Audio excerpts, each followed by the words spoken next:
కర్రీకి కావాల్సిన పదార్థాలు చేసే విధానం చూపిస్తండి. క్యాప్సికమ్ పెసరపప్పు వేయించి నానబెట్టుకోవాలండి. ఉల్లిగడ్డ, కరివేపాకు, అల్లం వెల్లిగడ్డ, పచ్చిమిరపకాయలు, మెంతెం కూర, టమాటా, ఉప్పు, పసుపు.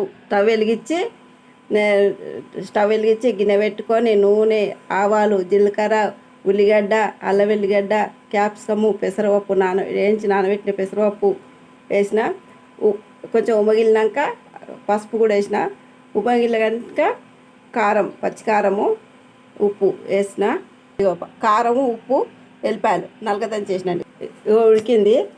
ఇది ఉడికినాక టమాటా వేస్తాండి. టమాటా కూడా వేసినండి. కొంచెం గరం మసాలా కలిసిన ధనియాల పొడి. స్టవ్ ఆఫ్ చేస్తున్నాండి. ఉడికింది. నేను చేసే విధానం మీకు చూపించిన లైక్ చేయండి, షేర్ చేయండి, సబ్స్క్రైబ్ చేసుకోండి.